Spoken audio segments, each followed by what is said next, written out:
Good evening, ladies and gentlemen. Come to you live from our comfy couch here in the Outskirts of the Internet. It's the Gaming Saloon Reviews for September 22nd, 2024, with your host, Peace Bear 2448 and Rampant Epsilon.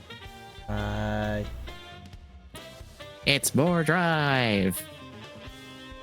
Yay. As we finish off a two-parter, get a full two-parter, and then just have a one-off episode. To then get us back onto two-parters. Basically. I guess they were like, we don't have enough material here to make it a two-parter. Let's just make it one episode, which I appreciate. Not extending it needlessly. Granted, I thought they extended this into 2 episodes, but apparently not. Shows how much I remember about Drive. Yeah.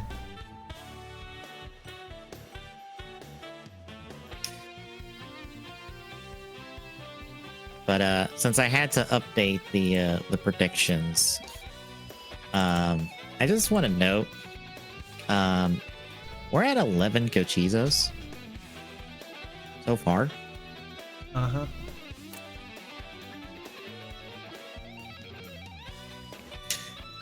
Uh-huh. We are only 4 episodes in. Uh-huh.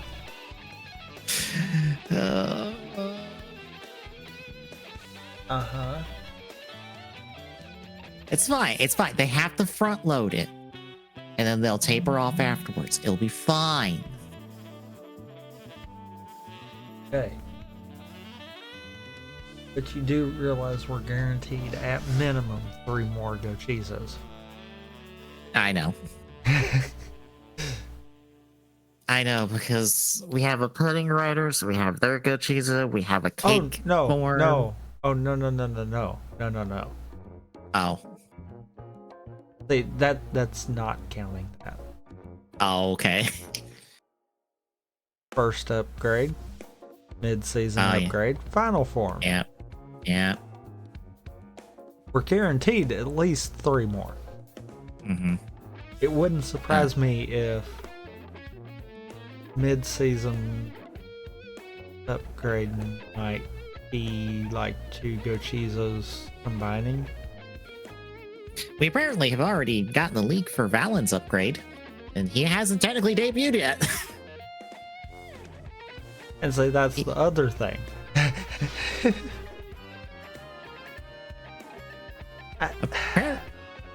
I'm getting the funny feeling that yes, I said more than you, but I'm even way off. Mm-hmm.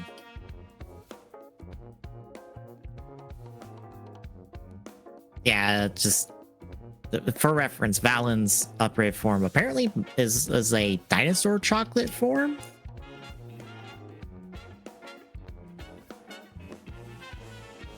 I would not. I would not. I just realized something.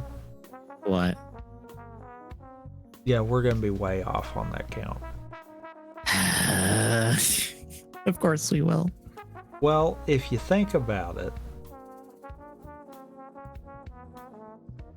Eats is kind of the exception. Yeah. But we've really always had multiple of things so far. If you think about it, the Revice, we had so many drivers it was pathetic. Yeah, I think that's like 12 in that show. Geats, I guess you could say the ID cores would be their collect them all mentality there. Yes, but they didn't even really do anything with that. Like 90% of the ID cores were like in premium Bandai sets. And I feel like Otherwise- Geats is the exception to this part of it though. Yeah. So I mean that's why I'm like I could see that. The Kemi cards obviously were the get them all kind of deal. Mm-hmm. I think we're going to be way off on our count for Gochizos. I think they're going to Probably. intentionally inflate them. We haven't even seen what the cookie one does. We have no idea what that cookie one does, and it's been in every goddamn episode. And as far as I know, we have no cookie form on the docket. But there it is, hanging out the entire time. The one sole cookie Gochizo that I have to think is the same one, because we have never seen two of it, I think. It's just the one.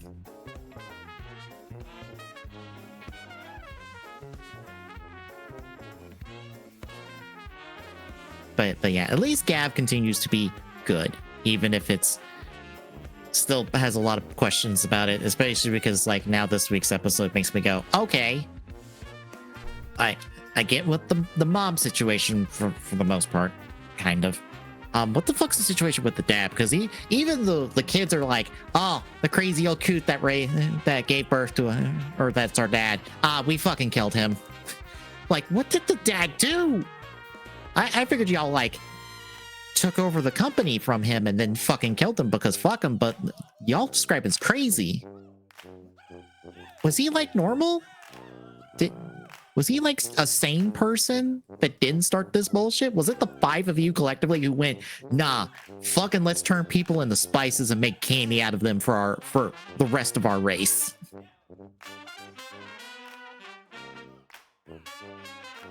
Like, that's what I want to know at this point, is like, what the hell is this backstory with this family? Because something fucked up has really happened to this family at some point. And we have no idea what it is.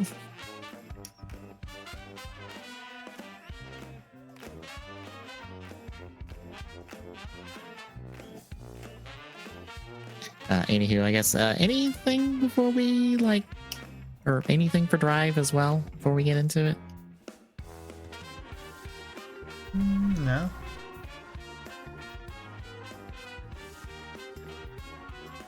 Oh, Tommy, you there? I said no. Oh, okay. Discord dropped it for some stupid reason. Anywho, we'll get rolling with this week's episode. With episode 17, Who Will Control Deadheat? We kick off with Go, stopping Tamari's out of control Deadheat form using the stop signal pipe, which got on him for thinking that far ahead. It works. And so they go to try to like catch up with Rina, who's hanging out with the person, or with the Roid Mute after he's transformed into this other person. But he fucks off after also showing that he transforms into the rich guy. Rina also seems to be affected by voice, and so they have to tie her up in the office, but then they're like, oh, she's not affected by loud noises, so she should be fine. And then it goes to everybody while everyone has their back turned. Thanks, Rina.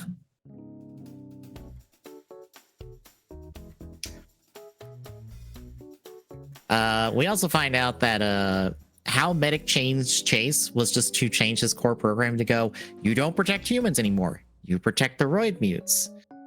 Which means he can't kill Roid Mutes anymore, so we have to have a new Reaper, and we'll see that Medic decides to take that role along with whoever she decides to recruit to the cause, who may or may not be on board with it.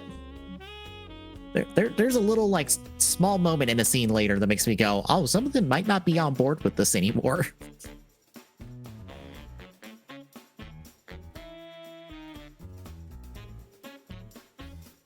Anywho, Go tries to find Rina. He ends up finding her and Voice in the junkyard, but then Chase shows up, and then the two of them beat each other for a bit until they draw, and then go their separate ways. We eventually find out that this mystery guy is a physicist Rina had a thing for back in college, back in America, but then he kind of like went poof because he wanted to focus on his research and not on them, and that's why Rina's kind of been after him for this, kind of like doing all the things she's doing at the moment. Sorry, eventually figures something out with a photo and makes him sad because, as we soon find out, this physicist guy is on the side of the Roid Mutes because they like his research and he thinks that's cool, so he's helping them. Thankfully, by the time Rina's almost captured, Kiriko and Tamari show up and They start to fight off Voice, but then Voice pulls in all the girls as meat shields. They eventually got them contained as Go shows up to help. But then he's like, yeah, they try to get them contained. Voice calls them back up. Then Harley shows up. And I love Harley Hendrickson in this scene because when he shows up, he's just doing the mix of English and Japanese. And at one point when Krim's just like, Harley, what are you doing here? And he's just like, shut up, Krim. Here, take the new signal bike. I love that for the first time in the show, someone tells Krim to shut up.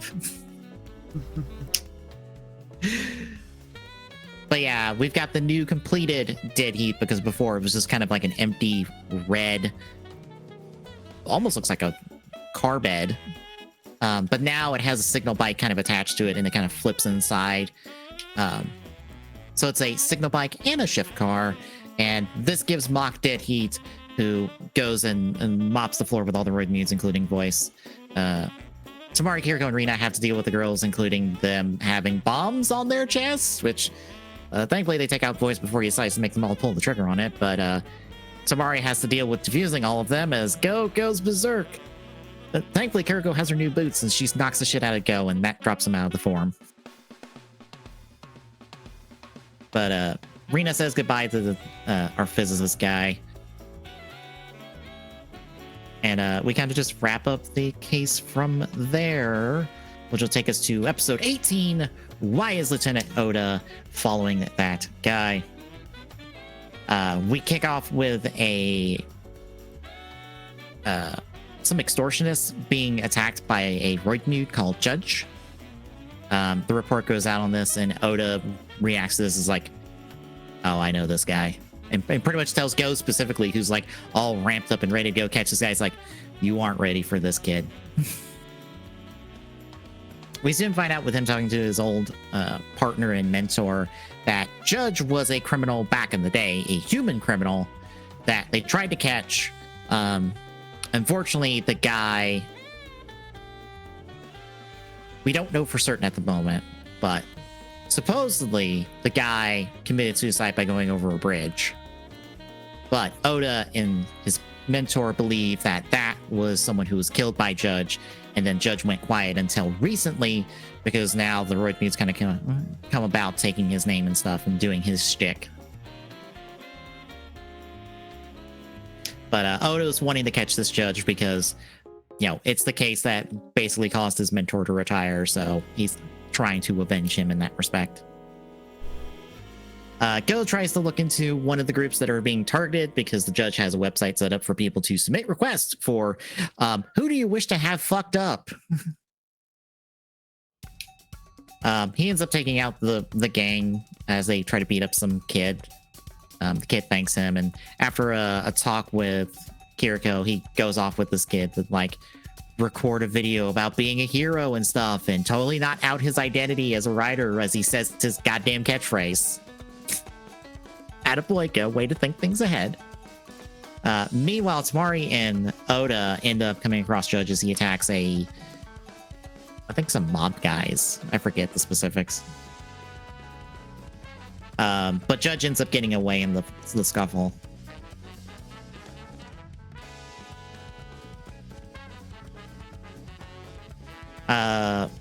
We do find out from the sister of the guy that died from going over the bridge that the guy was going to go to a concert with his sister like the next day, which is why she believes he didn't commit suicide. And also the guy said his button when he died, and Oda and his partner tried to find this button like after it happened, but they couldn't find it. Next day, Judge ends up going after that gang Go beat up before. So Go and Judge are fighting it out. Judge has some kendo skills, which after Oda takes some hits from the roid mute makes him realize, oh, this roid mute copied my partner, didn't he? Oh dear. Also, Jay shows up and takes over Go's bike to make the ride crosser and then tries to kill everybody with it as we end the episode. So halfway through our two-parter, how do you feel? I remembered this one. I And did not. I honestly, this kind of does really good in terms of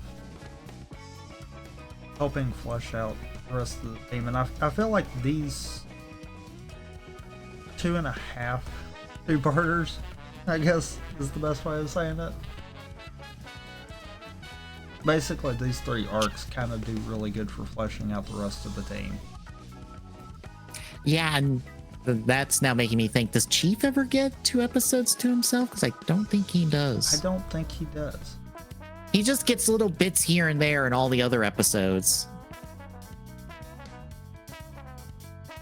Which works better for him too, truthfully. Yeah, he just gets to be the one in charge that just has favors and stuff, and apparently stories, and we just don't get to find out about them.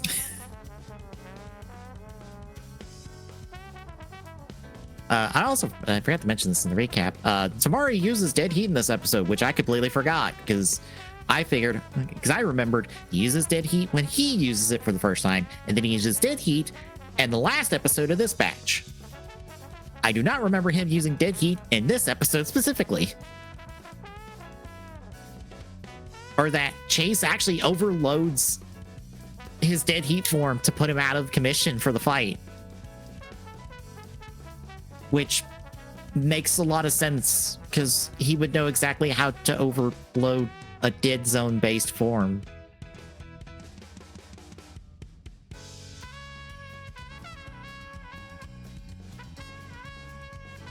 But yeah, good stuff all around. Shall we hit the second half then? Yes. All right.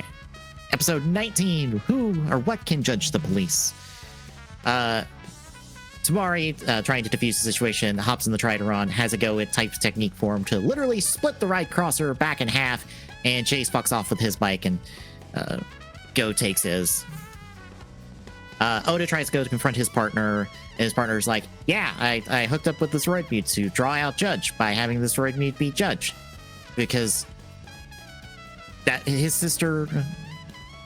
sister deserves justice, because she literally came crying to me one night because she got fired from her job because they found out who she's related to, and that shit can't stand anymore. I've had enough. This shit's got to get solved, and I will do whatever it takes to have it happen. And the roid mute kind of shows up and pulls him away.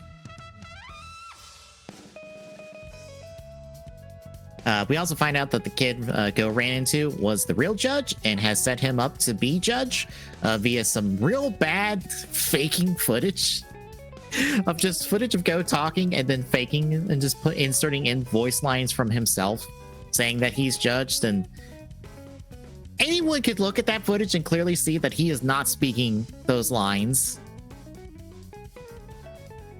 It is very terribly doctored footage, if I'm being honest.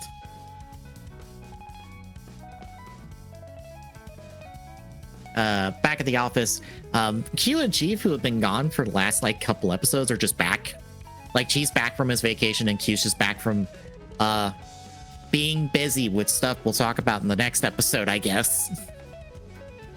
And I love that they just show up out of nowhere while everyone has their back turned to.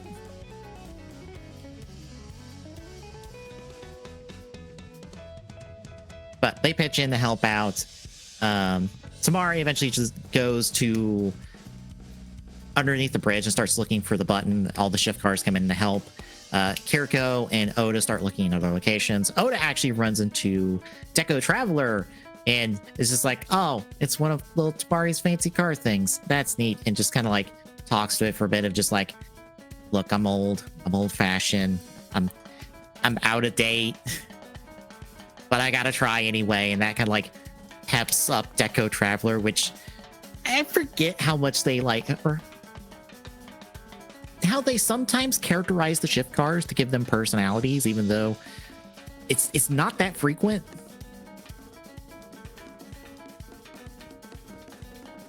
Because you have, what is it, Hunter and is it Taxi for Kiriko's 2 episodes? With the guy that tried to kill her. Yeah, those two. No, Vegas and Cab.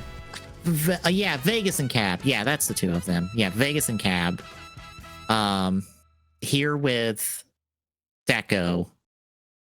There's one more. Some part of me thinks I think it is Hunter, Justice Hunter. I can't remember any others, but I like that they try to give the shift cars little bits of personality every now and again. But eventually Kiriko and Oda land on narrowing down who Judge is going to go after, even though there's a long list of suspects there, a long list of targets that are all equally viable. They eventually just land on one because it was a 50-50 based off who Judge went after before. And Oda called the coin flip right because Kiriko was disguised as the person and got to jump on the real Judge, and Oda arrests him. Unfortunately, Roidmu Judge shows up at this point. Thankfully, by then, Tamari has also showed up with the button because Deco Traveler found it in the lake, and apparently it still has fingerprints, even though it's been submerged in the lake for 7 years. It has been several years. No way in hell that has fingerprints on it. Just throwing that out there.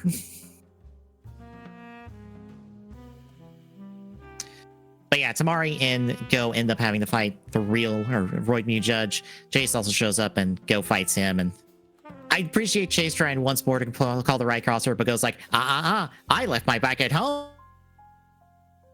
Too bad. So the two of them have it out. Tamari makes quick work of Judge this time using Wild and Dump. It gets blown up. O's partner is ready to turn himself in, but Tamari's like, look, he didn't do any real crime, so it's fine. We'll sweep this one under the rug.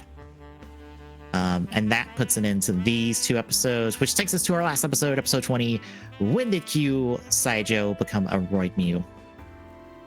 We kick off with Go, Kiriko, and Tamari heading to Q's book signing because he is technically an author. On the way there, they end up coming across a slowdown event at a technically it was at a press conference for an anime. Tamari and Go try to go up and confront the Roidmu, but he shenanigans his way into just a comedy bit until two other Roidmus show up and try to kill it, and then try to kill Tamari and Go when it runs off. They end up fighting the two of them off. And as we find out, Medic has evolved a few Roidmudes partially into these Reaper forms to act as the new Reapers who will reset Roidmudes back to square one. Tamari, Kiriko, and Go try to track down the Roidmu, and they end up tracking at the Q's apartment, where they find two Q's because the Roidmu has copied Q, and they are acting like each other and end up covering for each other. And as the two of them get interrogated separately, one is wearing a white shirt, one is wearing a black shirt, just for convenience for the audience to know which is which. The white one ends up revealing to Tamari and Kiriko that the Roidmu showed up to Q's apartment. It was going to kill Q after it got his memories, but Q's like, wait. Let me watch the last episode of my favorite anime. It just happened. And he sits down and watches it, and the Roidmu watches with him, and he really likes it. And basically the Roidmu turns over a new leaf, and they've been swapping places for the last 4 episodes or so. They actually highlight I don't remember the specific episodes, but they highlight 2 episodes specifically where it was the Roidmu Q in place of the regular Q. But yeah, the Roidmu is just like, I just want to live peacefully and not kill people. I'm cool. And the other Q that Oda and Rina are interrogating basically gives the same story. So again, they don't know who is who, but Tamari ends up landing on a little plan. When the two are released, Oda tries to draw one of them out by attacking them with a fake shotgun. Doesn't work. But Tamari throws what ends up being a fake commemorative plate for the anime, and the Roidmu catches it, and that lets him kind of get away. So Tamari, him, and Kiriko can have a conversation. And at this point, Tamari confirms, like, yeah, no, you're cool. I watched the anime. I understand your love of it. I understand why you went little nuts, but you didn't harm anyone, so it's cool. We're fine. But then Medic shows up and murders him, which is not cool. So the Roid Muse, as it's dying, tells Tamari to be like, no, tell Q I went berserk and you killed me. Don't let me be like the rest of them in death. He doesn't need that weight on him. And he goes kaboom, which I think for the first time in the show pisses Tamari right the fuck off. Like, this is a pissed Tamari we get for this fight scene, who goes to type speed to go fight Medic in the couple of Reaper units she's got. Because Go shows up to, I think Go shows up to help at this point for a little bit. But then Tamari shows up, then goes Deadheat, then goes Max Flare Deadheat, and just tears through them and like slightly injures Medic and is ready to just rider kick her into oblivion. And she has to pull the 2 Reaper units in to like protect herself and run off. But in the episode, we get Medic's monster form as well. And this is also the episode where the scene where when Medic says that, like, she's like, look, if the defective ones, they're just getting murdered. I've already set up a list of who's going to go forward as the promise numbers. And if you're not one of them, you might as well be fucking dead. You are fodder. And the 2 Reaper units kind of look at each other like, are we on that list? Are we cool with that? I guess we're cool with that.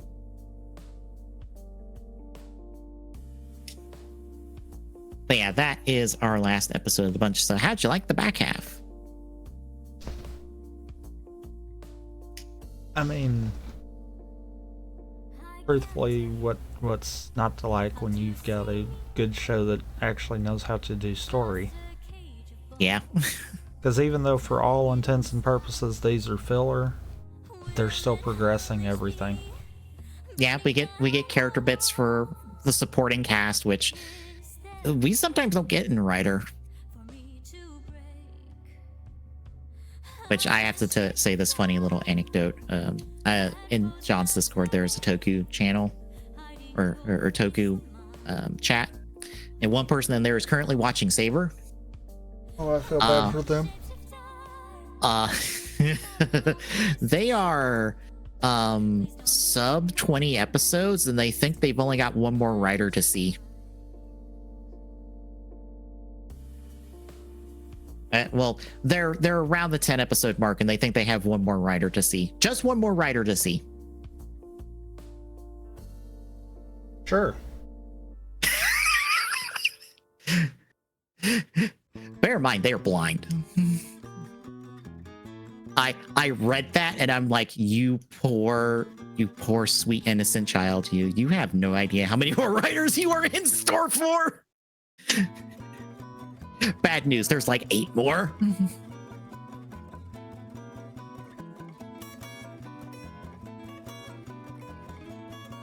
But yeah, just good, well-written writer.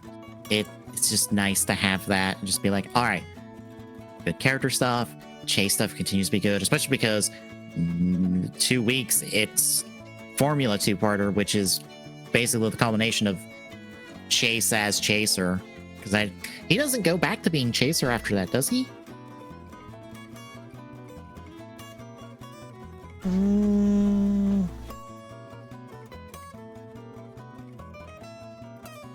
Because I think he stays Chase, and he gets his rider form at some point after. I just don't remember how long the gap is.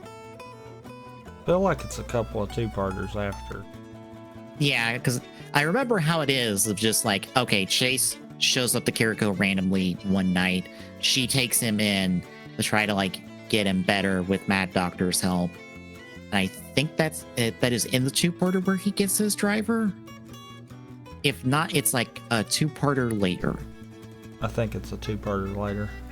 Yeah, because I'm also trying to remember if like, okay, where is the scene where we find out how horrifically, what kind of the horrific implications of him being turned into Machine Chaser by the Roid Mutes, because he they give him the Proto Zero shift car for him to get all his memories back as like Proto Drive, and the horrific implications of pretty much what the main three Roid Muse did to him to turn him into Machine Chaser.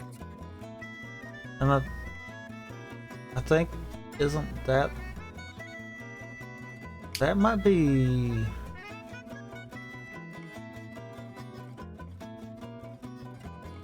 I think that's the start of the freeze stuff, ain't it?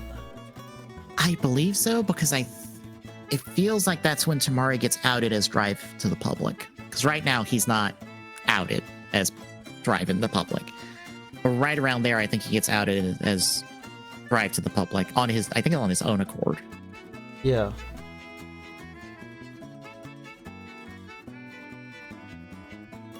But yeah, that. Which, if that's the case, then no, we've got quite a little bit. Yeah. I think after the formula stuff, Chase kind of gets benched for a little while. Yeah, he just goes poof until he just shows up one day. Because that, if I'm right and that is right before the freeze arc, then freeze is the reason for Trideron. Yeah, because he kills Tamari and Krim. Well, okay, almost kills them. Yeah, no kills them. I mean, neither one of them can move. Yeah. And then there's a thing with Trideron that I don't think the show ever does with, and the movie plays with it a tiny bit. And I'm like, I am kind of disappointed in you, show, that you didn't do more with this.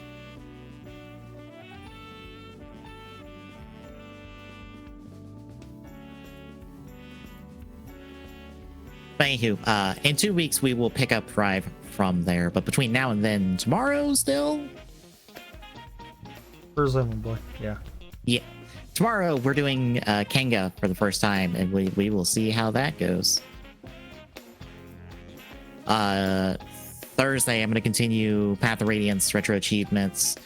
Next Friday, or this coming Friday, will be us continuing Destiny 2 as we do start Witch Queen. Yes.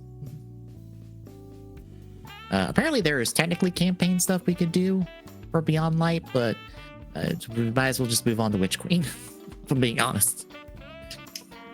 I have sampled it. It is of nothing of importance.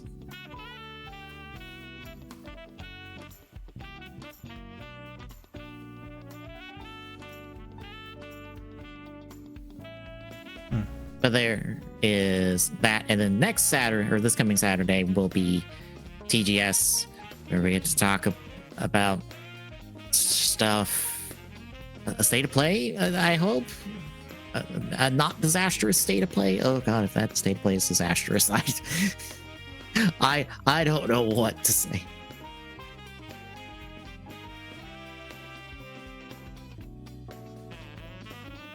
But if you like what you're seeing, folks, drop a follow. Really appreciate it. Ship it away. That feel like go at exclamation point social and chat. Leave you a link to all our socials, or handles for all our socials. Exclamation point Discord and chat. This is a link. Drop by, say hi, and we'll see you tomorrow, folks.